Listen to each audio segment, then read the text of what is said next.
Kia ora, everybody. I've got Jack Rowland here. He's just self-certified himself as an international broadcaster because he was telling me offline that he's no good with technology. He's come into Zoom. He's got the audio on. He's found the video camera all by himself. He's an absolute legend.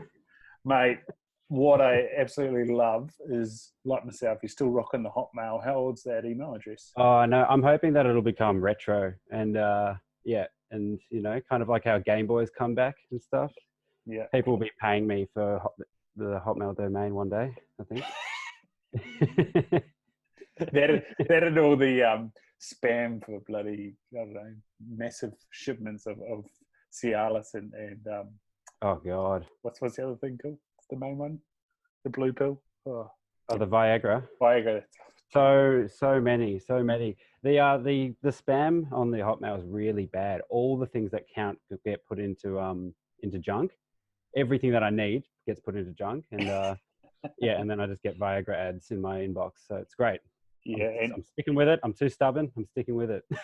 The other good thing is my partner, she signed up for the month's free trial on Netflix the other day. And then straight away, there's a spam that you got to sign into your Netflix account. Same if you buy anything online, all of a sudden your PayPal is no good. You're like, oh, come on, guys. Come on, guys, sort it out, would you? Mate, we kicked this off with what did you do in the weekend? What have you been up to? It's Sunday afternoon. What have you been doing this weekend? Oh, mate, you know what? Actually, this weekend, we don't have an exact date, but it is me and my wife's 10-year anniversary. So we survived a decade. Well, she survived a decade with me. It was very easy for me because she's just amazing. But she has just puts up with my laziness and eccentricity. So it's been. We went out for dinner last night at a nice little restaurant, and I drank a little bit too much, which I'm prone to do. Mm-hmm. What was your drink of choice, man? Oh, I am what you call someone who has no standards. So I just pick one of everything and mix it all together in my belly. Right. I can't remember who. I think it might have been Jim Owen talking about that. Like how everything. No, maybe it's not Jim Owen. Somebody else. But yeah, everything's all good until tequila gets invited. Oh yeah, I steer clear of that. I find if you get drunk on just tequila, it's a different. It feels like, I don't know. I wake up and I'm like, whoa, what happened there? Something's going on with tequila. But yeah. Well, your friend of mine, Andy Ross, might be able to explain the link between the tequila, cactus and certain other cactuses. So maybe there's something to it. I'm sure he'd know a lot about the cactus. That guy. I'm calling him out, by the way. I did address it on my podcast, but he has stolen my entire cactus collection. Straight up stolen it. So I went overseas. I said, could you please look after these and keep them alive? And now he thinks I've just given them to him. So, yeah, I think maybe an online petition against Andy Ross would be in order. I think he's got his eyes on that massive garden as well. I think, he's going in there to curate and learn, but I think it's basically to take over. Yeah. I love the podcast you did with Andy. That was a ripper. Likewise, mate. That was what I was going to start off with. You're fresh into the podcast game. Two episodes in, you get Andy Ross and you touch on vegan hypocrisy, and then shortly after, you just have a straight out argument going on. And what motivated you to just hit it where it hurts? with the vegan versus the bow hunter episode? Yeah. Well, look, to be honest, I've been mates with Andy Ross for I don't know, actually maybe about 6 years now.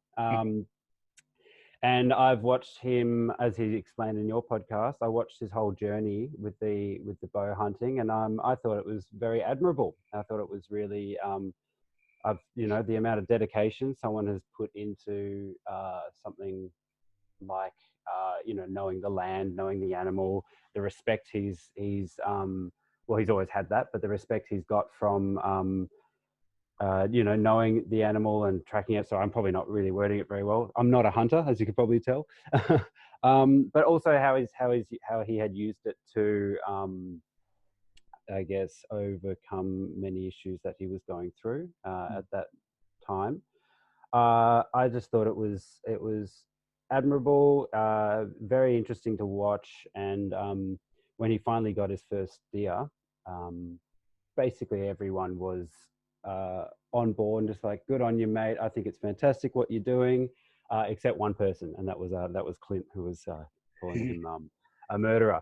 Anyway, they'd be going back and forward on Facebook, and I would just love catching up. You know, when you see someone's got a status update, and you see, oh, hold on, 40 comments.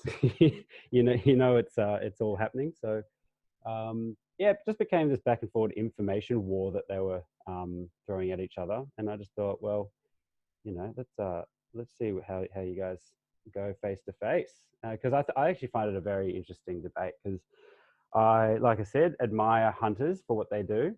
I've got a few other friends who actually rifle hunting, but I also admire the vegan cause. I think it's anyone who's going to take on the responsibility for their own diet, and they care enough about animals and the planet that they will actually, you know, drastically restrict what they put into their body. I think that's very admirable too. I do think, though, that many vegans don't do themselves any favors by the way they go about their message sometimes. For instance, my wife has been vegetarian for about 15 years, but she just, you know, that's her thing, and she doesn't jam it down anyone's throat. And I think that's probably the better way to go about it, rather than really just telling people that they're murderers and stuff like that. I don't think that works. I don't think that tactic works to convince anyone toward veganism. Yeah.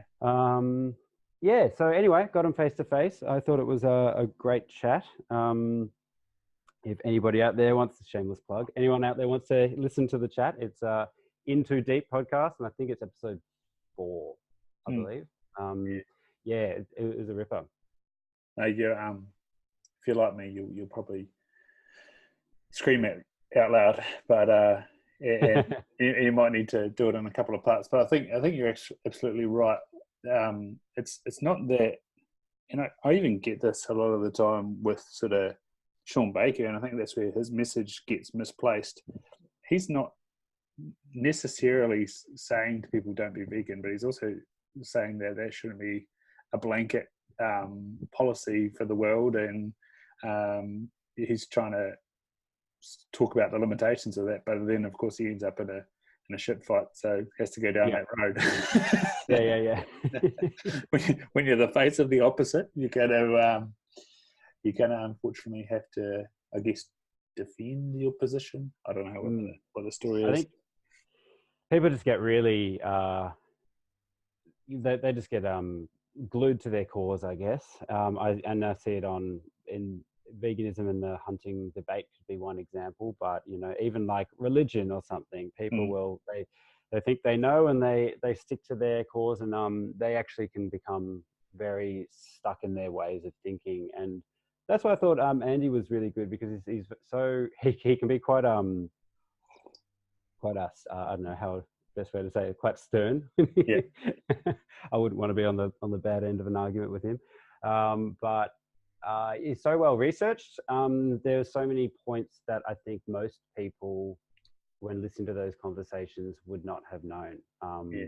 And it's very refreshing. And if you hear arguments like that and you still choose to put your head in the sand, then are you actually open-minded? Probably not.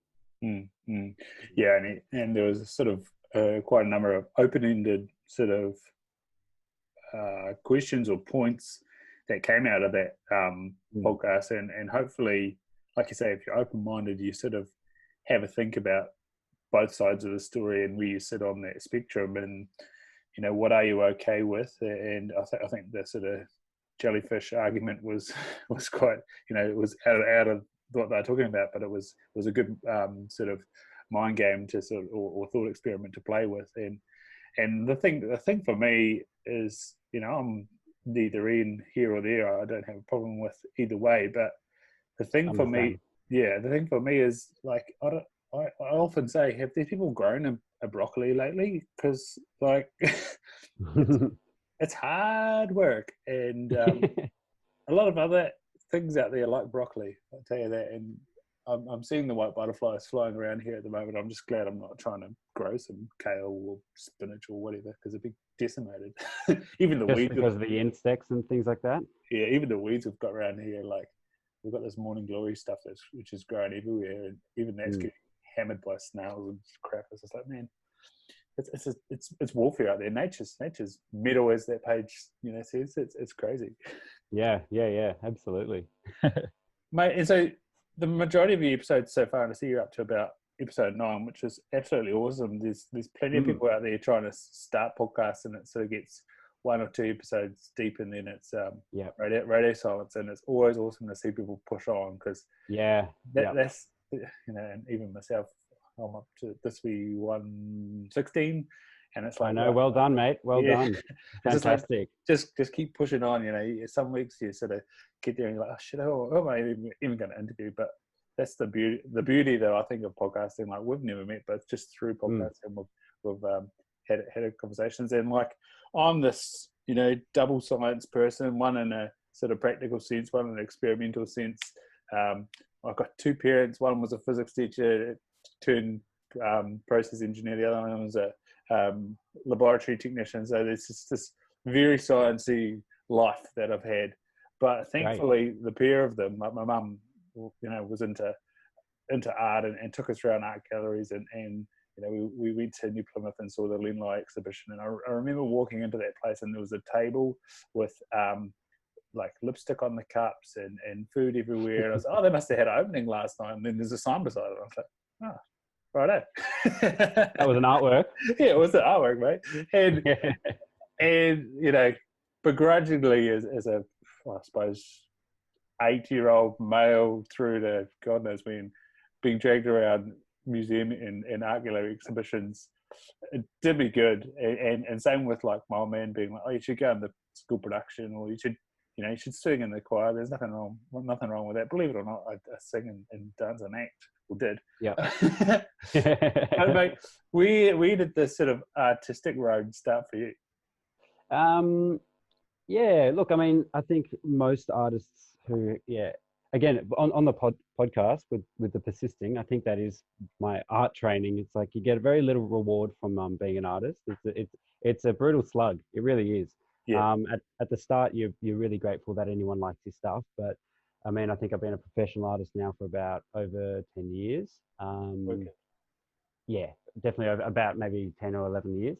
And, as the years go on, you do have to just persist. And I think that's, I've kind of put that into a few other things, like the podcast. You're going to get little reward, and you just have to keep going. That's how you build something good, hopefully. But yeah, I, like most artists, I've just been drawing from the moment I could pick up a pencil. Was always, kind of, I thought I was pretty good at drawing as a kid. And then went to high school, was going to do design, but then ended up just persisting with the art, and get a few little kicks in the bum when you go to university. All of a sudden you're not the top artist in your class, and then you you have to face that reality that your drawings are actually average compared to everyone else. But yeah, I guess it's just something that creativity is just something I've always tried to nourish in myself.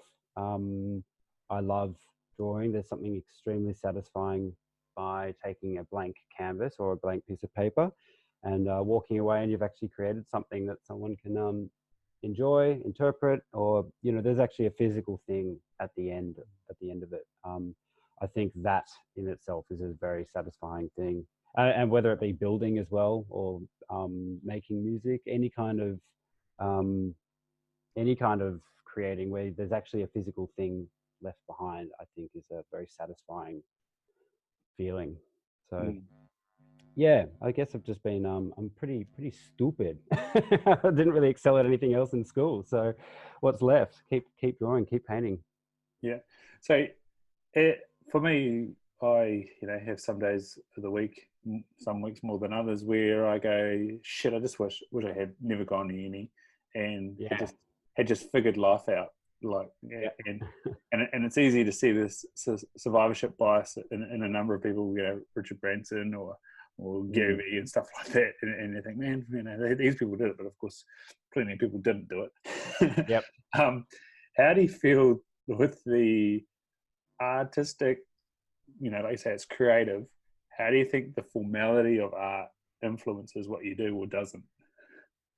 The formality of art, meaning just like the art world, or kind of The how art world and learning sort of art process and having critique done on you and all that sort of stuff. Yeah, look, I've got a love-hate relationship with the art world. I think probably many artists do. Like you're saying with the lipstick kind of thing on the table that turned out to be an artwork. I think most people expect that me as an artist, I would understand those kinds of things, where I really don't. I know what I like. I like what I like. A lot of I love artwork that's loaded with concepts, but I also think a lot of it's fair rubbish. The whole the critiquing of it all. I mean, that's kind of what university really was. It was, you're making work and then you're getting, torn apart by the lecturers, and I hated it with a passion when I was in it. But looking back, I definitely got a lot out of that, and I think that does toughen you up to an extent of you need. That's how you make things. That's how you progress and make things good, by not just listening to everyone patting you on the back, and actually listening to the hard lessons that might have some truth to them. How well does the critique follow the mark? Is like the critique quite, like you said, is quite brutal, but then when it comes to the actual mark, does that tend to, or does everyone's critique go badly? I don't know. It's a weird one. I mean, we had situations at university. There was this one girl who was a friend of mine. She did this staining work on a canvas that was just on fabric, and she pinned it up to the wall, and the lecturers would come over, unpin it, turn it around so the artwork was facing the wall, pin it back and say, oh, that looks much better. So you get things like that. I don't know how constructive that criticism is, really. I think that's a pretty nasty thing to do. So there was a lot of hard moments and a lot of tears that go through the whole university process. But again, that can make and break someone. Sometimes it will make someone throw in the towel, and sometimes it'll actually make people. I think I had a bit of the. Are you allowed to swear on this podcast? Oh, shit, yeah. I mean, part of me had a bit of a fuck you to the lectures. That was kind of a bit of my motivation to keep going. Yeah. Prove them wrong, and then as the years went on, I actually realized that they did their job. Yeah. Yeah. They did their job. They did their job probably quite well, because I'm still painting and I'm still making. So yeah, what was the question? did it, like you say, it's all brutal, but then did that seem to follow the mark, or the mark was just kind of like, oh wow, they actually did like it? Yeah, I don't know. I mean, I don't. I've keep up with one of my lecturers, or not much, but I see him at exhibitions and things, and very, very different out of university to when he was in the university. Very encouraging now. I think it is a bit of a boot camp. Yeah. And I think many people can benefit from that kind of stuff. Yeah. I think that was one of the biggest advantages of being in a hall in first year, was seeing the guys and girls from architecture and fine arts, and just, because they're of course doing their critique the last week of uni, whereas we were like wrapping up the odd test or lab or whatever, getting ready to study. And the relief when they were done was, because obviously they've been sleeping there for the last 2 or 3 months. Yeah. But we hadn't seen them, and then we might catch them for a meal or whatever. But yeah, once they were done, it was like the relief on their faces, and then you got to see what they'd produced, and you was like, holy cow! Yeah. That was horrible. But what you've done is amazing. Yeah, totally. Yeah. Yeah, I mean, I'm sure. So you hunt quite often, don't you? I have done more this year or last year, right, which has been, great. So I'm a noob. Despite growing up down south of New Zealand, I was a sportsman, so I never had time. My dad, he's a rowing coach, and so he never had time. And then my mum was sort of caught between rowing and my sports, and both my brothers were rowers, so it was pretty full on family environment. And then despite it being literally probably 30 minutes to get into animals down south, and like there's farms down south, and people just, there's no shortage of deer down there basically. But yeah, I knew about it. Like for example, the rugby union season in Southland stops when it's duck shooting weekend, because guys go duck. The first weekend of May, basically the whole town closes down. And yeah, so it was always like one of those things that was in my life, but never done. And I've got this weird passion for deer farming as well. So I love deer, and we've got family friends that own deer farm. But yeah, it wasn't until I'd finished being at uni in Dunedin, which again is great hunting area, that finally started to, make inroads. And then it was another 5 years, so finishing my university degree as an optometrist, that I got a firearm. And then once you've got that, then in New Zealand, it's pretty much all you've got to do is just go. And so again, I was still playing rugby, so there was sort of a lot of Sundays and checking out spots. And like you said about Andy, I really think it's about time in an area, patterning the deer, learning the area, not getting lost, not walking around in circles, finding the trails, and then you'll get lucky. Whereas it was too intermittent and stuff like that. And so now being here, I've gone to the same spot 3 times and have looked over it a lot and talked to a lot of people about it a lot, and then finally got lucky on public land. So yeah, in terms of the noob status, I can probably say that I'm a hunter now. Yeah, right. because I've had success in the public land where it's not the back of my mate's farm. But that is the beautiful thing about hunting, is that there's so much to learn. The 2 weeks later, we went out for 4 days, with every opportunity, and we didn't get anything. We saw a couple of animals, but and I think that's what people don't realize about hunting, is that was the greatest thing ever. Like 4 days with this guy, Dave, who runs a sort of hunting bring company that he's trying to start up. We were meeting for the first time. We'd done a podcast. We were meeting for the first time, and 4 days in the bush with someone, you start talking about stuff, and now we're like awesome mates. We'd have some pretty open conversations just via Instagram and things like that. And it was the middle of summer, so there's no point doing much in the middle of the day. So we climbed this hill one morning, and we're up the top and sitting in the saddle having naps and talking about life. And he knows my sort of things I'm struggling with, and I sort of know a little bit about him. And yeah, you walk out of there, and it's the weirdest feeling. Like, even we were sort of these thin mark tracks, like little survey points. There's an orange triangle, and that basically directs you along the track. And then we got to a pretty sort of service track, and it was like a main road all of a sudden. And then the service taft, I was just like, holy cow, that's amazing. And then you start driving into town and seeing houses, and man, this is weird. And so it's just the most crazy reset. And I'm sure you could be a tramper or a fisherman or whatever, but I just being out in nature is just incredible. And like you guys with the fires right now, walking around up there, all of a sudden that was in your mind, like, holy cow, there's so much fuel under here, that this is such a fragile ecosystem. And it's no wonder that shit just goes up in smoke.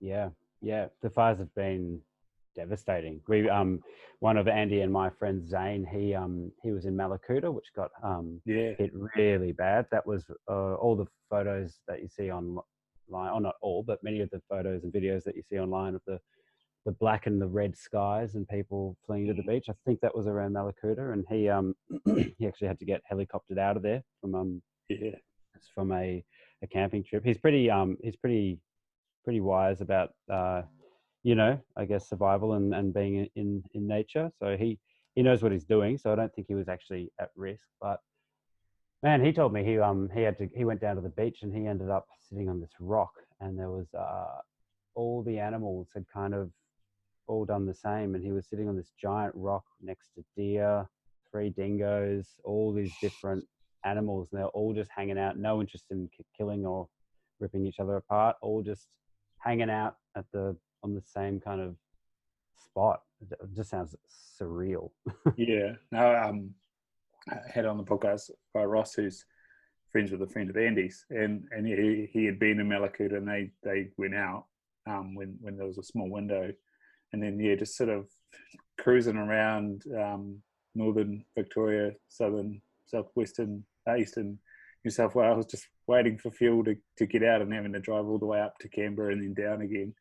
It was just and the house they were in just flattened, the boats that they had there just gone, and just like, man, it's just devastating. The other thing that you're talking about nature and not worrying about each other anymore. You're seeing like stories of wombat burrows with a whole bunch of animals in them, and yeah the echidna story that Andy shared about how it just like burrowed itself in the ground and the fire basically burned over top of it and burned its spikes, but it was all good.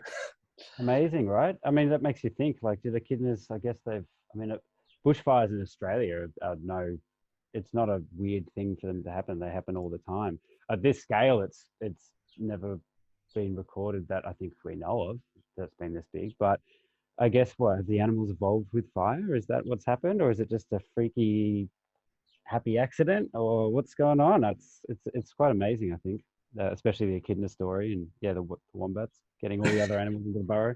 I think that wombat one is a little bit exaggerated. I don't think they were shepherding in everyone, all the other animals, like, guys, come here. It's just a bit Disney. That's just a bit Disney. Yeah, a bit Disney. I think they're just happy, they're not too aggressive. So, but yeah, it's been pretty full on. Andy would, I think he knows a lot of people that have had properties that have just been decimated. It's really, really sad to hear all the stories from Andy about his friends. Yeah. And so whereabouts in Melbourne are you based? I'm in North Fitzroy, so that's basically hipster central. So I'm probably like the least huntery person you could be talking to right now. I'd be very keen to give it a crack though. What you were saying before about spending all that time out in the bush, and I think that's just what humans are actually lacking is and just having that human connection. When you meet someone that you've never actually met before in person, you spend 4 days in the elements and connecting and having conversations that maybe most people don't make time for. I think it's a really important thing of life that most people, including myself, don't do anywhere near enough. So yeah, hats off to the hunters, and anyone who wants to criticize it, just ask yourself what if you're eating a burger here and there, it's just a hypocrisy straight up. Yeah, mate, I think that's why podcast is such a cool medium, because even though most of the time, like for me, I do it across the internet, but at the same time it's still a face-to-face conversation. I think when you make time to have a talk, you're sort of left with and I've brought up this song by a New Zealand band group, rap artists, and one of the lines in it is that basically men in New Zealand just go to a pub, talk sport and weather, and then that's it. And then of course will be sport on the TV, and you can just tune out and blob out and get drunk. and it's the same when you're in like the city. There's cars going by. You might go to a cafe, but there's hustle and bustle. We've got our phones there. We've got if you're in town, then you've got appointments, whether they're like meaningful or not. You've got places to be, people to see, as the saying is. Whereas when you're out in the bush and there's nothing to do, and like I said, in summer hunting, you're in the middle of the day, so there's literally nothing to do. It's too hot to walk around. It's too hot. If it's too hot for you, it's too hot for the animals. They're not going to bother. So literally you sit up on a hill in a little saddle and have a sleep, or have some food or have a nap. And I reckon a lot of people think I go hunting just to have snacks. Snacks and coffee. Mate, what have you sort of got out of your episodes so far? Say again, sorry. What have you got out of your episodes so far? As you were just saying, it is often rare for people to sit down without distractions, and my episodes go for about an hour and a half. So have just an hour and a half conversation with many people that I actually know. You learn things that you don't know about them, and I could have been hanging out with these people for years. You do get to having a somewhat of an agenda, or like some kind of questioning format. I think I'm similar to you. It might be a few broad questions, but it's very conversational and kind of let it go wherever it goes. You learn about your friends, you learn about people. With that hunting and bow hunting one, I actually gave veganism a crack after it and it was actually because of something what Andy was talking about, not contributing to the animal agricultural kind of factory farming stuff. I just thought, well, I'm not going to go hunting tomorrow, but I can control my diet. So, I'm kind of using it as a excuse to learn, which is, I guess that's the whole point, really. That's the whole point of having conversations with people that aren't have nothing to do with your life. Everyone's got an amazing story. We can learn from each other, and I'm trying to use it as a way of learning and bettering myself, as cheesy as that sounds. Also having a good laugh. Yeah. So yeah, learning a lot from it. I think the thing that I take about the factory farming thing is that's like an emotive term and a very good tool that veganism and sort of agnostic people sort of use to be influenced by it. So like, I'm eating less meat now, which is such a cop out.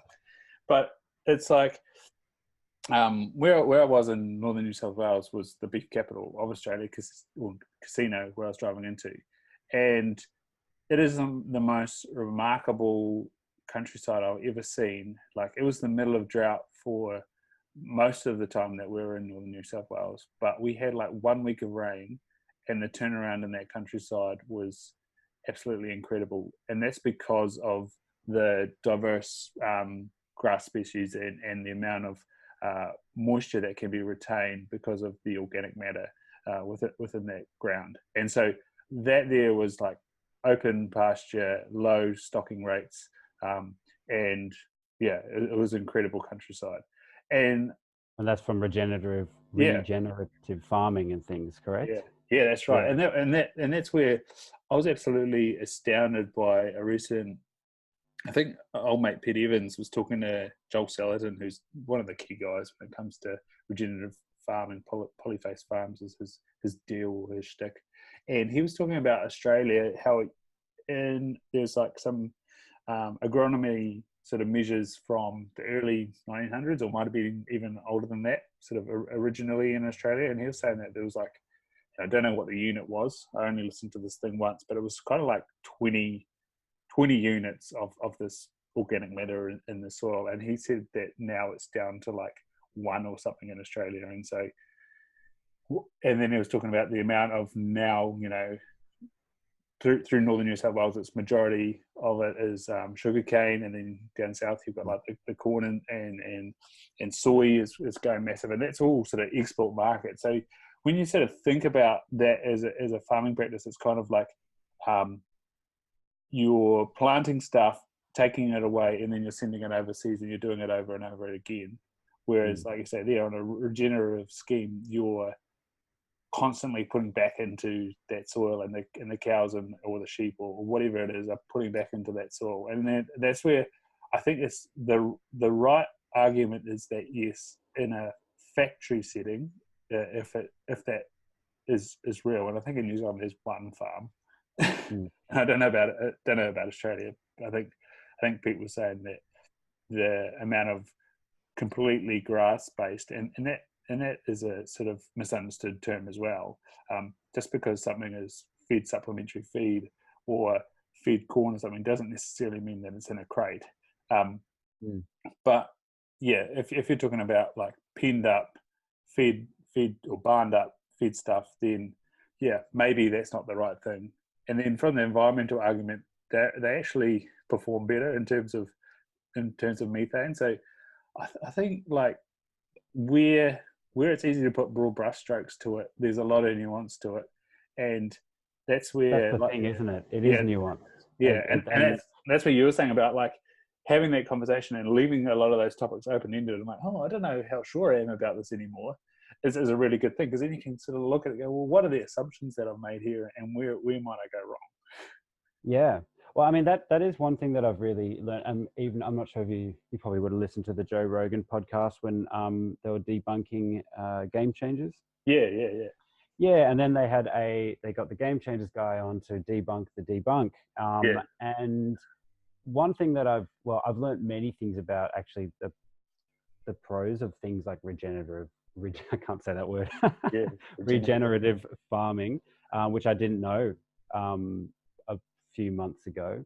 But a lot of the time, it just comes down to who's the best debater, and that's kind of really what I've learned about the whole argument. And often, some vegans will want to be very black and white about the issue, and I actually find often the hunters to be less black and white about an issue. I don't know.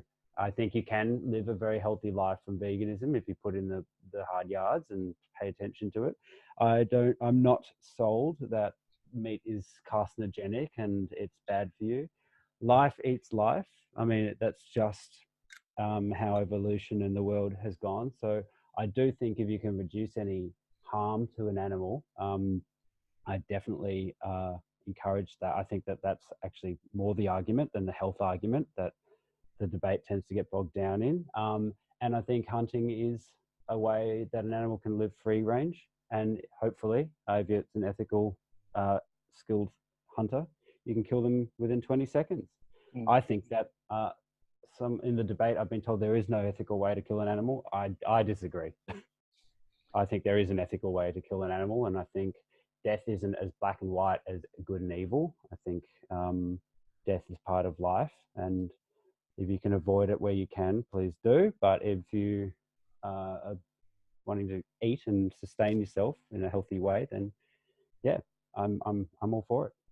Yeah, and I guess that's where the nuance comes in. You know, if you're killing one cow a year, and unfortunately not many people are actually doing that. And that's why when it comes to a deer, I try it. I backed out that one because I knew that I could.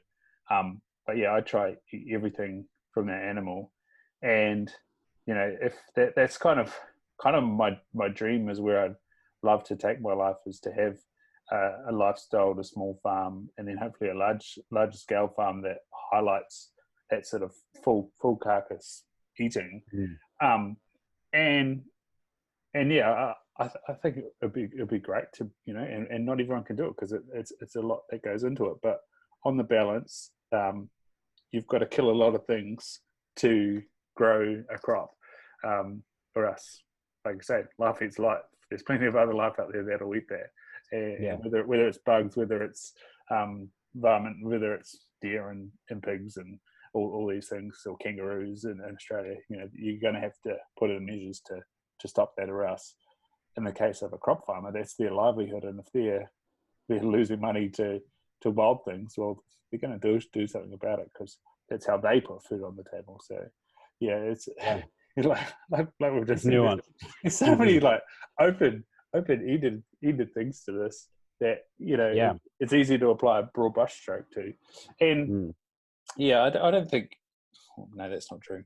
I was going to say I don't think any hunter likes killing, but again, yeah, that's definitely not true. That's not true.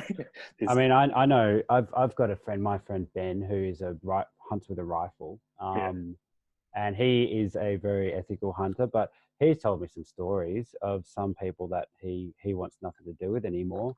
That, I mean, they would. There's this one bloke that was a friend of his brother's that would go out drinking, jump out the back of a ute and just tackle a kangaroo and literally beat the thing to death with his bare hands and brag about it. And there are people out there that give the whole thing a horrible name. I mean, that's just a horrible thing to do. Why would you do that? Why would anyone do that? If just taking joy in killing an animal in a brutal way like that. That does go on. That is a thing, and it does kind of spoil it for everyone else. But I think I've even heard I think in a online debate with Clint and Andy, I think I could be wrong. Sorry if I am misquoting anyone here, but I think I've heard the argument like hunting isn't a sport. If you can go out and kill an animal with your bare hands, then I'll be impressed. It's like, well, I know a person. Well, I don't know him personally, but I've heard a story of someone doing that, and there's nothing impressive about it. It's disgusting, and that argument just falls short. Would you really be impressed, vegan, if someone killed an animal with their bare hands? I think their argument of meat is murder would be closer. No, I don't know. That's a charged statement, but yeah. I think, like you also said, everything does die. Like, and sometimes when it comes to ethics, and is Victoria got legal euthanasia? Is that right? I think it has now. Yes. Yeah. Yeah. So this is quite poignant for me at the moment. Like my granddad's 92 and not in a great space. He's like lost a shit ton of weight. Sorry to hear, buddy. That's all right. Yeah. He was 6 foot. I'd say he'd be a little bit lower than that, but he's 44 kgs at the moment, and he's struggling to eat and stuff. And we've had trouble getting him. Yeah, and fair enough. Trouble getting him to accept to go into a home, and that's just sort of happened last week. But there's that's suffering, and thankfully he said to my mum last week that he wants to be around, and so he what can he do? So he's at least mentally sound, but physically he's not in a good space, and so that is suffering. And then in my job, I see a lot of people that are suffering, and whether it's like mentally, whether it's from a health perspective, there's suffering around, and it's a tough thing that if we're gonna say that we live in this utopia, well, there's plenty of ideas around, and I've just had a friend that posted yesterday that his dad sort of got 3 days to live with cancer and stuff like that, and rang him up, and it's the same thing. Like the world and nature is not kind, and so what is an ethical death is a real question. Hey. Yep. Yeah, it is. I mean, I just think it is much more of a complex discussion than good and bad. Because I mean, I think personally, abortion is fine. I don't think it's ideal to abort a baby, but I think, mate, we've got the most crazy population issue on the planet. And there is an argument like aborting a baby is killing a baby, which it is. But I think there's a difference if it hasn't developed. So there's an instance where I believe that death is not necessarily a good or an evil thing. Again, euthanasia, I think that's another example. Self-defense could be another example where killing a human would actually not be an evil thing. It is a complex thing, and it's not black and white. And I think, if you want to live in this utopia world where meat is murder and stuff, I just disagree, I guess. Yeah, and on the sort of abortion topic, I know as well as anything, and I'm extremely privileged and lucky, and got two parents either side. But man, we find it hard. We're isolated. The modern world is not the most ideal for raising a parent. One and probably two parents have to work, And Mhm. if there's a lot of people out there with one parent, like, so, hey, what Mm. do and it shows in the statistics of people struggling after that. I overheard at the park yesterday, these group of mothers talking about a separation. They're like, "Oh, I always wondered, why that sort of happens." And then now my child's that age, I know why that happens. And it's just Yeah. like, oh, yeah, it's and that was So me you've overhearing got it. a yeah. Yeah. It's yeah. You've got 2 kids, did you say? No, I've got one wee girl. She's 2 Yeah. in exactly 1 month. Oh, congratulations. I Yeah. think yeah, it's wonderful. It's the good people like you who should be breeding, mate. Oh, say what, I'm no saint when it comes to that, man. It's hard work, and you've constantly got to check yourself and check your ego, and I think that's probably the lesson of being a parent is this mirror that's in your face. Yeah. Yep. Yeah. I mean, all of a sudden you're not living for you anymore. You're living Oh for someone else. gosh, and yeah. It scares me. It scares the hell out of me. And that's where you can easily come across it, because you are an individual and you are your own person, and you've got to look after yourself, but you've also got to the term balance, and nobody ever gets balance right, but the term balance definitely starts to come up, like how much do you go to yourself, and how much do you go to your partner, and how much do you go to this child that's completely dependent on you. It's yeah, the most amazing and the most challenging thing. And like even today, this morning, walking home, we sort of walked past these people, and I said g'day, and then we walked past and she's like g'day, and you just like, oh man, that is a human sponge. Yeah, totally. Yeah, man. Oh, fantastic. Man, what's your process at the moment look like for the works that you do? Obviously, before Christmas, you were part of that big collage. What was going on there, Oh for yeah. example? Yeah, Yeah, so that was a giant mural project that we did. Part of this. collage mural. Yes. Yeah, no, that's all right. God.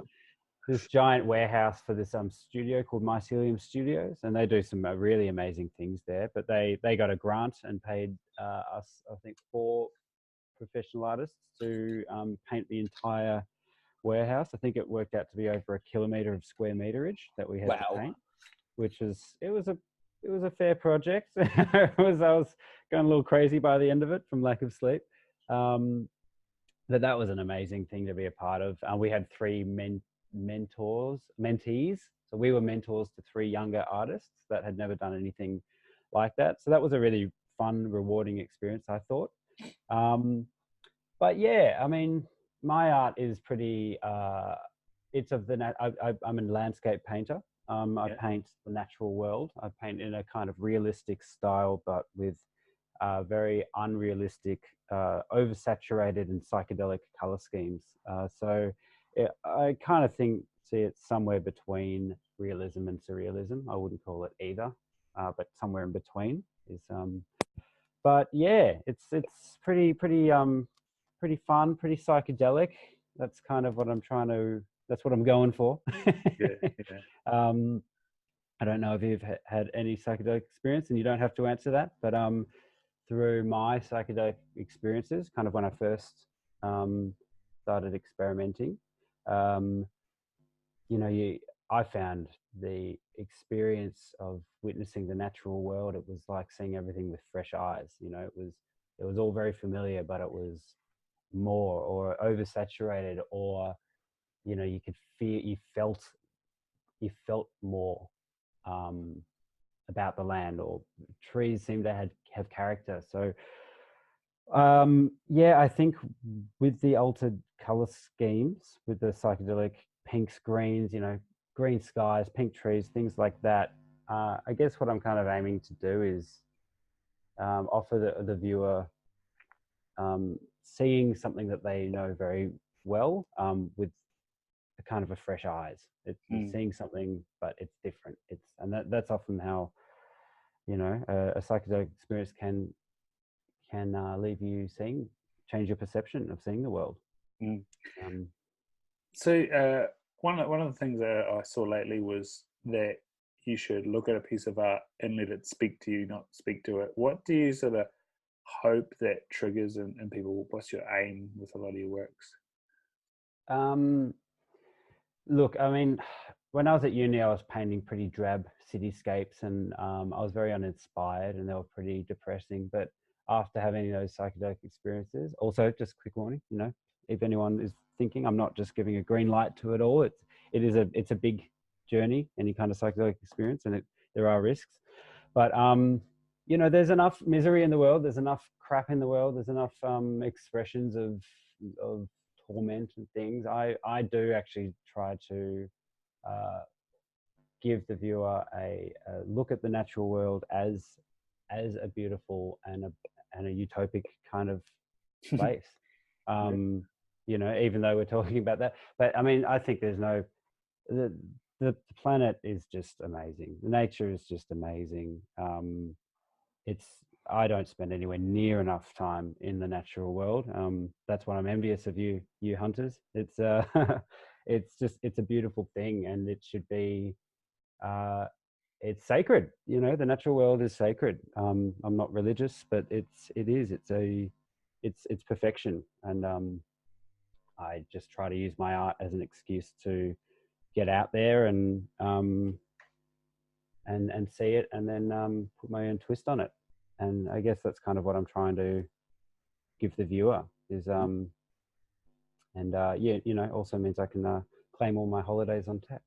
Yeah, I'm researching. Yeah. So how do you start a work? Well, that's your own. If you're not commissioning something. Yeah, I've kind of started going through a bit of a cycle of save up all my money, go on a epic adventure. The last one I did, I spent with my wife 30 days in the national parks of the United States, just driving around, camping every night, immersing yourself in these beautiful desert landscapes, taking as many photos. Then I'll take those photos, I'll wig them out on Photoshop. Sometimes I'll do digital collage, chop them up, maybe put a galaxy in the sky, or maybe just basically play around with the color schemes, and then use that as a reference point. And then I'll just go at it, lock down in the studio for a few months, go at it with the oils, and fill my brain with podcasts and music. What sort of music are you tuned into? To be honest, all sorts. I'm sure everyone says that, but I'd say hip hop is probably my favorite. I also like a fair bit of electronic music that'll get you dancing. Bit of techno, but also psychedelic rock. Kind of that 60s vibe of psychedelic rock is something I've been drawn to for quite a long time. So like Floyd or Doors or that. Yeah, but love the Doors and Pink Floyd would be probably my all-time favorites. Probably the Doors is really, I love it. But there's another band that I love called Brian Jones Massacre. I don't know if you've heard of them. I've heard of them. Yeah, they're great. They're current, but they kind of really replicate that 60s, 70s guitar bending and just good melodies. Yeah, love it. Yeah, I because we had the Doors greatest hits, and with something that and I always love Riders of the Storm. I've actually played it to Billy quite a number of times because of the sort of rain track that goes along with it. But then best. Going through my old man's sort of cassette collection, I found this Jim Morrison cassette. And was I listening to it? It was most of it like his poetry stuff, and then sure enough, I think I might have been like 12, maybe even less. And there's this one poem that's called An Ode to My Cock, and you're just like, whoa. It's 12-year-old, just like, what? This guy like released this in that time? You just like, at that time, yeah. How old is it all? It's. I mean, did they come up at the end of the 50s, or was it the start of the 60s? I mean, that's a long time ago, man, and that music still holds up today. It's just amazing. I love it. Yeah, and like Riders of the Storm, man. I can listen to that on repeat over and over again. There's a Zeppelin song. It might even be called the Rain Song as well. And I guess it was slightly meditative. But one summer, I think I was supposed to have been studying. It might have been like I'll have 10 minutes break sort of type thing. And I'd like, laying in the sun, listen to that rain song and falling slightly asleep. And it's just one of those things that's like instant moment of bizarreness. Yeah. Yeah. I would have loved to have been alive around the 60s and the 70s. I just think that was a crazy time. Just, and again, back to that ideas of utopia, I feel like there probably was a real sense of people really changing their brains when the acid hit the masses, and people really seeing the world as we are part of a positive change. And I think everyone really believed that they were changing the world, and in a beautiful, creative, artistic way. Fast forward, and we got Donald Trump as a president, so didn't really work out. But I think there's something beautiful about. Would have been something beautiful about being in that headspace in that time. I was saying this to Alex the other night. I think what's going on right now, like people are talking about third wave, and so I think what's happening is it's the children of the hippies that are coming up at the moment that are in that sort of early 20s, and like, you know, myself and you, we're sort of in between those two generations, and so we're like getting this like, well, what are they doing down there? And oh, that's what they did up there. And you know, like the 90s and stuff was all about MDMA and and then scary shit like heroin. But that's probably like the pendulum just went a little, you know, not that there's anything too much wrong with MDMA, but like we're a little bit too far. You hear Rogan talk. I don't know if you're listening. Talking to them. Love Rogan. Yep.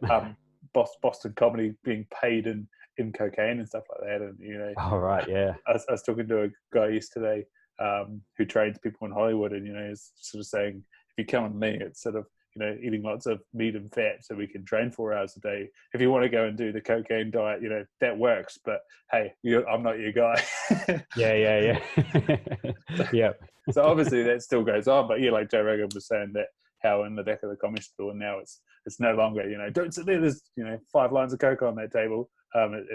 It's you know, or we might smoke some marijuana, which is legal in California, and hey, there might be some mushrooms around which I guess is illegal, but you know, it's from the earth, so there's a question mark on that as I sit here with a poster of a whole bunch of mushrooms in front of me. But it's just this fascinating ecosystem. And then, like you say, on the other hand, then we've got Trump as president, and then, you know, there's a lot of nuance and hypocrisy and you know,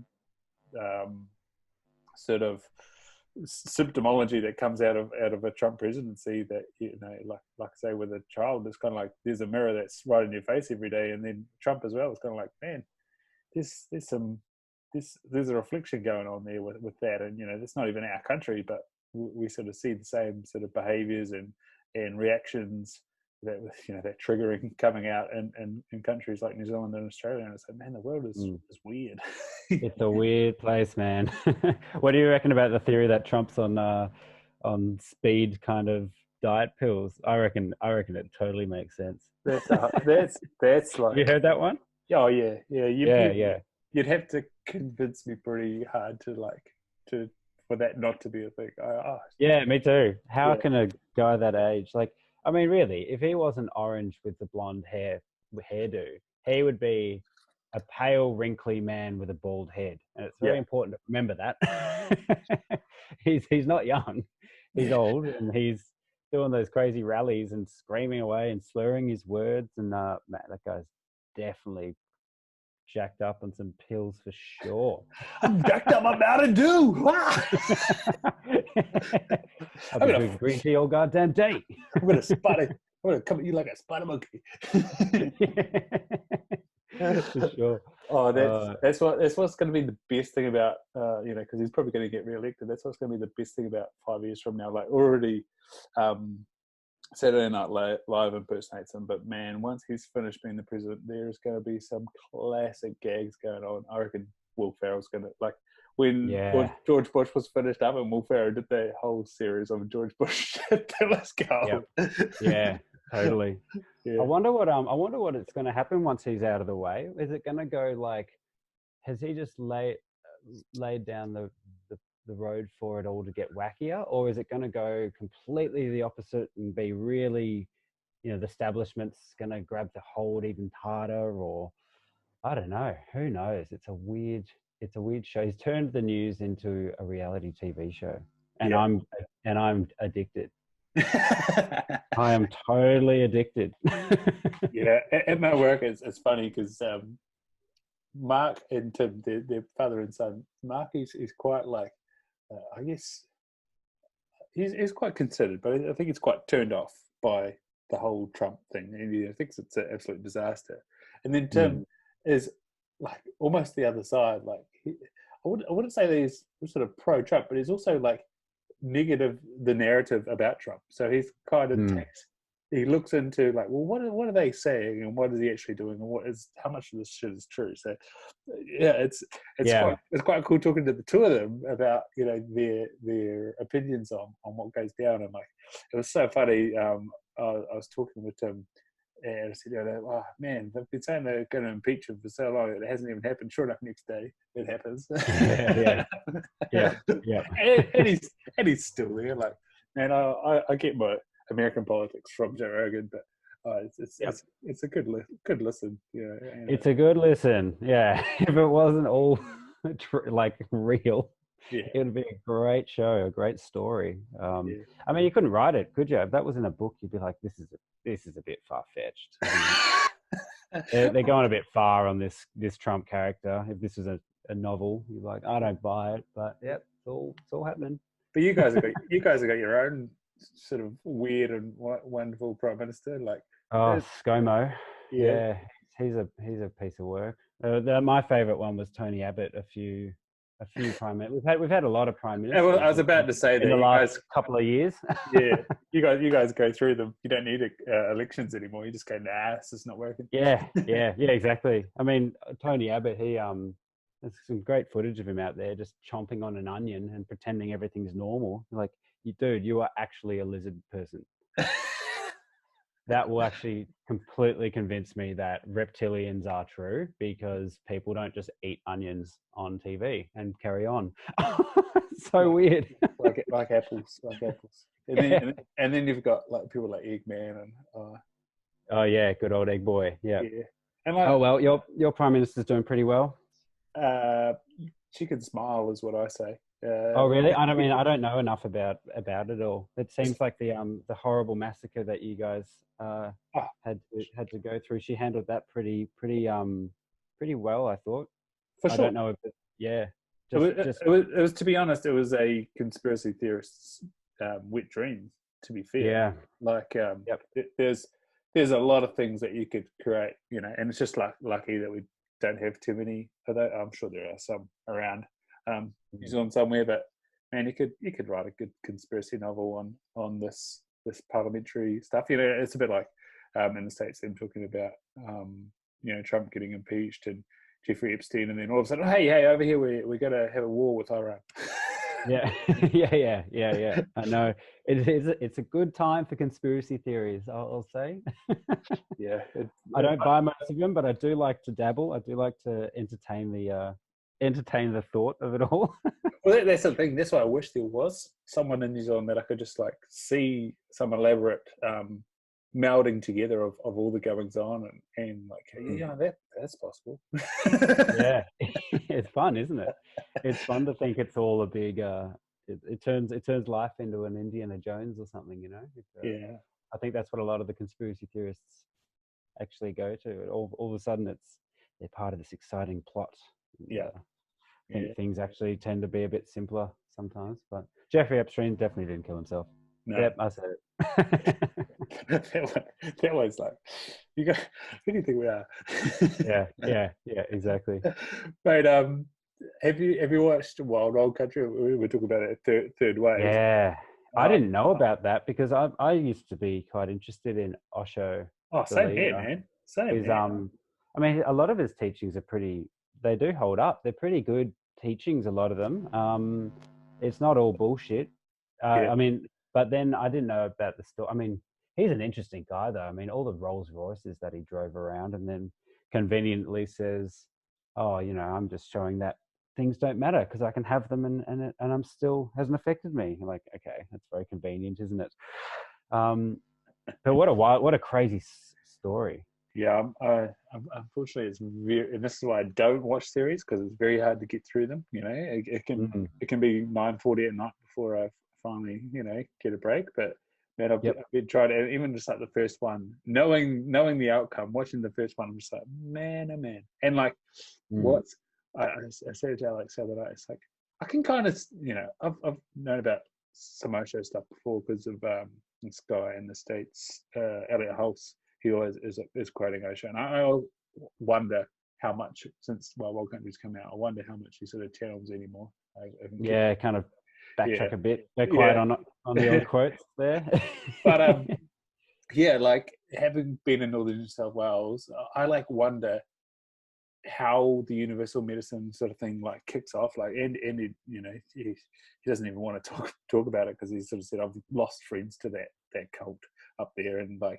That was the real unfortunate thing in Ballina. Like the best cafe or two cafes even in Ballina, both run by like sort of the left hand man of the main dude of Universal Medicine. And like, yeah, when the ABC starts trying to go and interview them and stuff, you just sort of see that like, man, this is sketchy. Sketchy as real sketchy. and the weird, and I guess that was what was quite obvious in that first episode of Wild Country, that lady from Perth, like she was in this place and then she did a meditation that was an Osho meditation in Perth with a psychotherapist, and then she's like, right, I'm going to go to India, and then sees the like crowd, and that's where that tribe thing like kicks in. Like, man, if you were in a group of people, man, pack mentality or whatever you call it, you're scary. You're gonna be on board, and it's gonna seem incredible, and you're gonna resonate and feel like you've never felt before. So like, you can mock cults who you like, but shit, there's religions and everything on your back doorstep. But it's a no brainer why they all come together. But yeah, I think that the woman and feminist movement's got a point that women are disempowered in the world, and so like. If you go to a cult, and it's ironic that they're usually male leaders, but it's so weird. Like, have you had any other experiences of like cultish stuff around Melbourne and Victoria, or is it? Oh, plenty, mate. I've been wanting to be in a cult for years. Have you heard of Ramdas at all? Yeah, bro. Yeah, he just died, right? He just passed. He's been a spiritual teacher of mine for years since I was a teenager. I just love his work. But I went over there a couple of times to Hawaii to be a part of his retreats. You can call it what you want, but I mean, I would say it is a wonderful, positive, kind of like a cult without the negativity. Actually, it's bizarre. I mean, the word cult has so many negative connotations because it all seems to imply that they're all going to be a big suicide at the end, or some tyrannical leader. But I mean, my involvement with the Ramdas community has just been nothing but positive. But it is people of all different religions and paths in life, and it really has a come as you are kind of a policy. There's no rules to it, and it is all just kind of the reason I call it a cult is because I mean I guess there is kind of a figure of a leader, which has been Ramdas. There has been it can be a religion now. Yeah, well, I mean, a cult is just a religion that doesn't have the time. I mean, all religion's a cult, isn't it? Yeah. I mean, if you talk about Scientology beliefs and compare that to Christian beliefs, I mean, they're just as wacky as each other. The stories as out there. One's just had thousands of years on the other, and that's in my opinion really the difference between a cult and a religion is time. But I think, I mean, there's been a beautiful community that with the Ramdas thing, I've got nothing but positive things to say about it. I mean, I also, when I was in LA, I went straight into the bee's nest and went to the Scientology headquarters, and and kind of asked them to give me an audit, just because I was curious to see. I mean, I do not want to be in Scientology, but I just find it all so fascinating. I'm very interested in the human condition, how people can get to believe these wacky ideas. So I just went in and pretended that I was very curious about Scientology, and bloody hell, 3 hours later, the joke got a bit old. When I was in there, bloody having an IQ test and a personality test, and then they're trying to get me to kind of bully me into paying in, signing up for these classes and pay for books. And as soon as they realized I wasn't giving them any money, they turned kind of sour quite quick. It was quite a surreal, weird experience, actually. So they're keen. They're keen for you to join. They want money. They are. Have you seen the film? Nah. What's it called? Going Clear. Going Clear, right. I highly recommend anyone to watch that, and you'll see Tom Cruise at his wackiest as well. Scientology is a weird cult, and they operate on, they get tens of thousands of dollars out of all of their members, and they own real estate all around Hollywood as a result of that. So yeah, it's a weird one. Going Clear, watch that. It's an HBO documentary. Very good good production. Yep. No. And so with the artistic crew in Melbourne, what sort of, how collaborative are you guys, or networked, or what would you say the vibe is?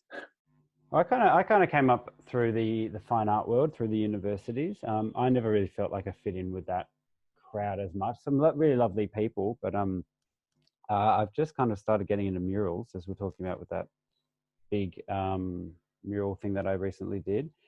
And the street art community and the mural community, they are very wonderful, inclusive bunch, I find. And having opened myself up to that, it's been great. It's been awesome. Such artists like Mike Macatron, he's a very kind, inclusive person who has encouraged me to be a part of projects, which I'm very grateful for. But part of that, the street art community, I think, is a good thing. It's a really great thing. It's nice.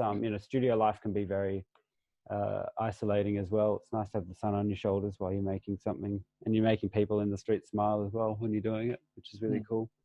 So yeah, I guess in recent years I found a bit more of a home in the street art kind of scene. I wouldn't call myself necessarily a street artist. I've done a few murals, but nothing but positive things. I think Melbourne's got a really vibrant art scene as well. There's a lot of good talent, really world-class talent in Melbourne, that deserve a lot more attention. I mean, that was one of the reasons why I started the podcast. It's a great excuse to meet your idols. It's a great excuse to try and offer a platform if I can get an audience. I don't know how big my audience is yet, so it's still early days. But these are world-class artists that are just there. It's great. It's really an inspiring place to be if you immerse yourself in it. So what, talking about the studio stuff, what have you guys sort of got to showcase? I was lucky enough to have an interview in Hobart and go over to MoMA. Is that what it's called? Yeah, Mona. Yep. Mona, that's it. That's a great place. Yeah, and so what have you guys got in Melbourne there? Just like art museums and arts, things like that. Yeah. We got National Gallery Victoria, which is a very good art museum. I got a whole bunch of just galleries. We don't have a Mona. Mona is a very unique, cool thing. And the festivals that they put on, I haven't been to any, but they are really, really cool, interesting. I mean, do you know the story about the guy who started Mona? Yeah, he's a gambler. Yeah, he's a gambler. He's not allowed to go back. Oh, really? Oh, no, I think he's allowed to go one day a year. And yeah, right. And that's it. I didn't even know. He just made all his money gambling and then just started collecting wacky art. I mean, he's got weird stuff in there. Like there's one giant machine that will process food. They put food in and it will put it through all these chemicals and a turd will pop out at the end. There's another one of the toilets in Mona you sit down on and I think you look at the back of the door, and there's mirrors down there, and you can, sorry to be gross, but you can actually see your asshole shitting in front of you. It's quite confronting. I mean, there's some wacky stuff in that museum. The whole thing's built underground as well. Yeah, the best. Oh, not the best one. It was all great, but one of the coolest ones. This person had made a concept of pixies, and then so they made it anatomically correct, except for the fact that they didn't have kneecaps. And then the point of the pixies was they're trying to take over the world, so they were just like upscaling their point of influence, and so they basically had this one that was a flying machine. I think they had harnessed some birds and a hedgehog or something. So it was all like taxidermy and these like tiny little pixies. And then there was another one somewhere else. So it was like this massive chariot thing with like all these pixies on top. I think that might have been the hedgehog. And it was just, I was like, this is, and I think like the story behind it was cool. And that's another awesome thing about Mona is you pick up an iPod at the start and it's all like clicked into the GPS of the place, and so you're just like pretty much standing in front of the exhibit and it shows up and you click in, it tells you a big yarn and as much as you want, and it's great. And I think it says like art wank, I think is like one of the buttons you can press. It's like if you want the full story, press the button that says art wank. I'm like, yeah, good. It's all very tongue in cheek, isn't it? It's good. Yeah, man. Yeah. But that's what I love about things like Mona is it's a lot of people have a big fear of the art world because, they might walk into a room and there'll just be a big blank canvas and it's, $200,000. And it's just like, what is that? That does mean a lot to some people, but I think a lot of people get quite intimidated by it all, and they think it's all fluff, which a lot of it is. But Mona, they kind of break the mold, and it's very accessible art. It's very interesting. You don't have to be an art whiz or an intellectual or any of that to appreciate some of the stuff you see in that museum. And it's cool. It's really cool. Yeah. I think as well, that's where the mural space, like especially in a city like Melbourne, which has got walls for Africa and all those alleys and things like that. Yeah.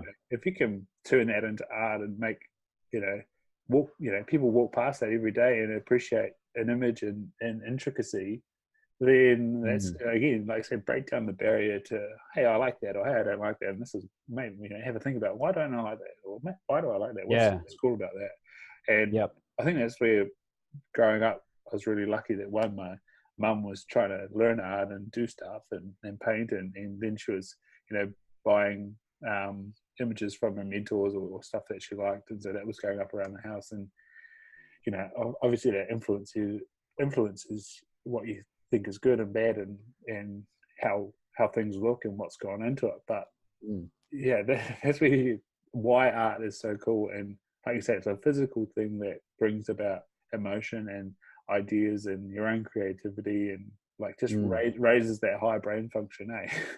Yeah. But Melbourne's an interesting city like that, like with all the laneways and stuff. I mean, it has become a constantly changing art gallery. There's just, especially in the northern suburbs, there's just murals popping up daily. There's more and more murals. It's really cool. It's funny. Melbourne's a funny city because it is a fantastic place to live. I love Melbourne, but it's not that.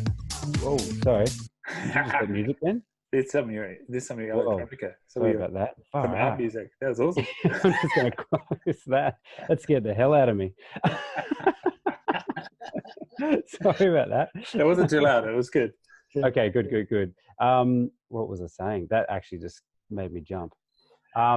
Melbourne is a city to live in. Oh, yeah. So, I mean, for instance, Sydney, there's a lot of beautiful things to see if you visit Sydney. You've got the Opera House, you got the, everything. It's such a pretty city. Melbourne isn't as much of a pretty city with sights, but it's a very... It was Victorian, eh? It's just like, this is a building. Yeah, I mean, there's a lot of bad modern architecture that's popped up, but I mean, it's much more of a livable city. There's great bars, there's great nightlife, there's fantastic restaurants. And one of the sights of Melbourne has become getting lost in Melbourne's graffiti-soaked laneways. quite a funny thing when you know, I've known graffiti artists who are getting arrested and punished their whole upbringing for vandalizing walls, and then all of a sudden Melbourne creates a big ad campaign saying get lost in the graffiti soaked laneways, and that's one of the attractions of the city now. It's like such a funny contradiction of you know, it's totally illegal, but now we're making money off it, so yeah, come and have a look, yeah, it's a It's a bit like marijuana culture in the States at the moment, eh? This weird grey area. yeah, totally, yeah. Mate, that mural you said you just did, who was that for? And you've had them on your podcast, right? Yeah, I've had some of the guys on there. So they're called Mycelium Studios. I used to have an art studio there, but they're kind of these young professional. I don't know. They're creative hub, I guess. Mm-hmm. So they've got all sorts of people in there. They've got designers. They've got 3D printers. They've got jewelers. They've got they've built this mycelium lab, which is basically a lab where they grow mycelium, which is the network body of mushrooms. And I had those guys on the podcast, and basically what they're doing is they're growing these mycelium networks on organic matter. Then they're into kind of brick shapes. Then they're baking them so they harden, and they're trying to create basically use these bricks as an alternative to polystyrene. So, you know, if you order stuff in the mail and it's covered in polystyrene, if it's made of organic matter and mycelium, that's very durable, hard, floats, and if it ends up in the ocean, it can just be eaten. And I think IKEA are actually starting to use things like that. But they do some really great things. I mean, that's just one of many things that they do there at Mycelium. So it's always very inspiring to work with those guys. You know, they keep bees. They do. They've done these cool aquaponic systems where they recycle the water to feed the plants, and then the fish use their drink the water that comes out of the roots. Yeah, I don't know exactly what, it's a creative hub, I guess. So yeah, Jeremy Taylor, he made that whole mural project happen. He got I think a $20,000 funding from the council, which is bloody good of him. And yeah, turning an ugly grey warehouse into a rainbow coloured you know, a bit of a sight to see. Yeah. Really, really cool when people actually, intelligent people, support the arts like that. It's very grateful for people like that. Yeah. And the three people that you were sort of mentoring on that, where'd you find them or come in connection with them? So they did a call out on, I think, Instagram and Facebook for young artists, and basically people would fill out an application, a bit about themselves. I think we had one 18-year-old, one 20-year-old, one 22-year-old. In the end, it's a whole bunch of applications, but we all just kind of read through them, which I've never really been on a judging board before, which is kind of interesting. And yeah, we picked three wonderful young artists who were just all a delight to work with. It's funny because, you know, if when you're doing a large project like that, if someone's just not on board or someone's dragging their feet, the whole experience can become that much more painful. But everyone was on board. We were doing crazy long hours every day, like 15-hour days a lot of the time, minimum 12. We were all sleep deprived, but we're all turning up. We all had each other's backs. It was a really great experience. And yeah, don't know how much knowledge I actually passed on, but they learnt to tolerate me. and so were you guys like projecting on there, or just doing like building up the image, or what? Yeah, we did a bit of projecting. We used a giant, this one artist who's fantastic called Chuck Mayfield. He sprayed the entire warehouse with a spray gun. So a spray gun, basically you get paint, you mix it with water, it goes through this kind of pump system, and it's basically like a giant aerosol can. So it'll spray out paint about a meter long, a meter wide, kind of a spray. So he was on a boom lift covering this entire thing with paint. Probably lost a few years on his life from the amount of paint that's in his lungs right now, I'm sure. But yeah, it was a bloody dream team. It was a fun project. I really hope to be part of more like that in the future. And the concepts for the design was collaborative. You changed your bit, or Yeah, we had a few hiccups with the design process because there are other stakeholders in the building that weren't happy with the design. At the last minute, we had to change it. They thought it was too techno main stage, was the word they used. Which it was. It what's was wrong with pretty trippy. Yeah, what's wrong with that? Exactly. It's like funny because that's exactly what we were going for. that? We're like, yeah, it's great, isn't it? They're like, yeah, nah. And then we had some hiccups where the landlord all of a sudden thought it was too bright and wanted to change all the colors at the last minute. So I was in charge of ordering all the paint. Yeah. So they wanted it to be pastel. So then I ordered all these pastel colors, and then we had to change the entire design anyway. So I was freaking out that I'd just ordered all the wrong paint, and we're talking, yeah, hundreds and hundreds of liters of paint. So you want to get it right. Especially when But you're shooting at a meter at a time. Like yeah. But we ended up going with one of the young artists' designs, and her name was Sophie, and she was just an absolute trooper. So the front of it was Sophie's design. I'll give her a little shout out. If anyone wants to check out her work, her Instagram is all one word, Little Ink Illustration. So if you go on Instagram and check her out, I think she's 18 or 19, and she's just a legend. Does great drawings. So we ended up going up with her design and a bit of projecting. It was a very geometric kind of rainbow colored, very loud, very bright. So we all attacked that for the first half, about first 3/4 of the week, and then the side of the warehouse, we all just had a big free for all. So I did one of my giant landscapes with a big purple mountain with a green galaxy flying out of it. Yeah, and everyone else just smashed together some birds and some mushrooms, and yeah, it turned into a big psychedelic wonderland. It was great. epic. Oh shit, what is his name? Matt Corby's last. I don't know. I think he's got a new album now, but his song "No Ordinary Life." It kind of defined my. I heard it on Triple J like every time I jumped in the car when I was over there in Aussie, and I love that song. And just like I think he said he's inspired by Alice in Wonderland and Johnny Depp's Alice in Wonderland and Charlie and the Chocolate Factory and Mushrooms for that song. Yeah. Oh, I've lost you. Can you hear me? Oh, that was like you were just saying awesome. Hell. You were just saying awesome. Just so awesome. You didn't miss out on anything. I think I just want to apologize. Are you getting like a kind of volume sound every now and then? I think my headphones are somehow wigging out the controls, and that's why the techno music started. So apologies to anyone if you're getting weird noises, but yeah, well, technology, not my forte. Mate, one thing I'm gonna have to do, and it might be while I've got some downtime at work, is look up why those colours start to happen. As an optometrist, like I say, they open new eyes, but as an optometrist, that colour spectrum, which people can see in your art, that sort of, like you say, pastel-y, intense colours. It's like the same but brighter, and all these awesome. One of the Instagram filters Hawaii, and that does it. Yeah. I need to find out, and if it's not there, hopefully this sort of work by Maps and the likes on psychedelic experiences. Yeah.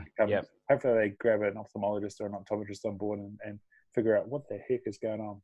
I saw the University of New South Wales in Western Australia 2 or 3 years ago. They pumped $200,000 into finding out why some people have a migraine with an aura or just an aura by themselves, and they're trying to find out what's going on, but we haven't heard anything. So maybe the psychedelic revolution can help tell us why people see weird shit.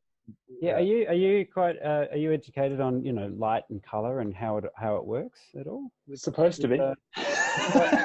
I was reading this crazy thing, right? And it was saying that basically pink is not, or magenta or whatever, is not actually a color. It's your brain kind of creates it, because the color spectrum goes from violet to red, and the magenta-y pink bit is something that your brain makes up. Is that true? Yeah, Not sure. Yeah. Not sure. It's a really a thing that I was reading about a while ago, because I find it quite interesting about how color and light actually works. Yeah, man. Probably not the Unfortunately, best. Yeah. unfortunately, our color vision lecturer was this Russian dude, and he taught us the same thing for 4 years. And by the fourth year, I started to get what he was talking about. So, Mm. yeah, color vision, I think for the whole of the New Zealand optometry fraternity, we get it, but kind of it's probably quite a lot limited, and you need to do your own sort of expanding. And I think this has created a question for me. Yep. Sorry to put you on the spot. No, it's good. It's good. This, like you said, this is the beauty of doing podcasts, and Yeah. you know, people wonder why people wear orange hunting and all that sort of stuff, but that actually came out from the dad of one of my classmates. He figured out that deer and ungulates can't see it, and that it's pretty much like the brightest part of your spectrum that blaze orange. So yeah, there's a reverse knowledge bomb. It doesn't explain why magenta is the way it is and why pastels look like they do and why you see them when you're tripping. Yeah, Not that totally. I know. Yeah, not that you know, because it's illegal. In answer to your question Me earlier, too. not that I know. Yeah. Yeah. But I think there's other like weird kind of things about like blue. Isn't the people with blue eyes? There's no blue pigment in their eyes. It's a reflection. Yeah, right. And so That's there's this drug for glaucoma, latanoprost, and makeup industries figured out that it makes your eyelashes longer. So there's people that use Maybelline extension that be careful, because that's actually inflammatory and can make your eyes quite red and disgusting. And right. And your the fat pads, which give you nice plump eyelids, can make them disappear. So anyway, on that, so that increases the pigment. And so if someone's got glaucoma in one eye and they've say got green eyes or blue eyes, all of a sudden they've got one brown eye, one blue or green eye. Yeah, right. Yeah. And it's just because of the pigment in the iris. And for us, looking inside the eye, particularly if someone's like Nordic and they've got blonde hair and pale skin, and the inside of their eye has also got not much pigment in it, and so we can see into the deeper blood vessel layer, and there's this sea of it looks like worms basically, of just all these vascular network. It's pretty incredible. That's the awe-inspiring part about my job, is looking inside an eyeball every day. Can your eyes change color? Yeah, man. Yeah. Because I was in India about 2012, no, even earlier, maybe 2010, and there's this festival that they have called Holi Festival, and that's when everyone throws all the color pigment around. Have you seen the photos of that? Yeah. It's pretty wild, but I mean, pigment's toxic, so you shouldn't be doing that, but they are doing that anyway. We all got involved, and we are covered head to toe in every bloody pigment, and we noticed that all of our eyes had changed colors. They were paler and they were like quite piercing, and we were trying to work out whether it was just they looked like they'd changed color in contrast to the bright pigments, but I don't think they were. They all looked really paler, clearer, and it was quite freaky. It looked like a lot of people had contact lenses on. I was wondering if that was just I'd say it'd be the same thing as red, blue and brown eyes. It'll just be that reflection that you're getting back. But then, hey, if it's lasting, well, I don't know. But you see lots of these like fruitarians and stuff. They're always going on about how their eye color changed, and same with carnivores. Fruitarians. Yeah, like, fruitarians. My eyes are changing. Like, whatever. Yeah, it's just a pigment reflection thing. Don't worry about it. It's cool. It doesn't mean anything. Yeah, right. I don't know if that's good. Don't know if that's good or bad. You're not special. You're not enlightened. Yeah. You're not the son of God. Calm down. Which is where veganism comes from. Just so you know. Just go back and listen to the Belinda episode. Yeah. Dave Enders. Mate. Yeah. We've done an hour and a half. It was awesome. Bang. Yeah. Went flew by, didn't it? Yeah. Awesome. I'll have to have you on my podcast if you'd be down. I'd love to. Yeah, great. I'm always keen to. I've done 1, 2, and it's fun being on the other side. It is. It is. I know. It's refreshing. I don't have Yeah. to think about questions. Yeah. Cool. So where do people find you? The podcast Into Deep. That's just the hand away. Or have you got some dots in Yeah. between? Into Deep. Yeah, the Instagram handle is intodeep.podcast. Okay. You should be able to find it on iTunes, Spotify, Google Podcasts, most podcast apps. Who are you putting that through? Yeah, sorry, going through Simplecasts. Simplecast, which is just another friend's recommendation. I don't know if there's better ones out there, but it seems to be doing all right. Yeah, good. And yeah, I guess my art Instagram would be at Jack Rowland Art, all one word. Rowland is spelled Rowland. Just look for the bright colors. And that's me. JackRowlandArt.com. Get on it. So you do have a website, unlike Andy. I do have a website. Yeah. Well, Andy probably does. He said, isn't it? He said probably does. I can tell you for a fact that he doesn't. Because if you don't pay for your yearly fees, it just goes offline. Yeah. So somebody else will sell it back to you for $1 million. Yeah, totally. Mate, it's been a pleasure. Yeah. What would you leave people with? Something that doesn't do you wrong, or a quote, or a way you live your life? Treat everyone just be good. Just don't be a prick. As Jim Jeffrey says, don't be a cunt. Don't be a cunt. Just No, that's a nuanced comedian. Yeah. Jeffries. Yeah, I like his work a lot. Can be quite divisive, but I think he's great. Don't watch that with your parents or on a plane. Although plane you got the headphones in, so you're all right. But Yeah, absolutely. Sweet. I'm going to press stop. This has been epic. I'm glad we got legend, mate. Thank you so much. You're a legend. Cheers.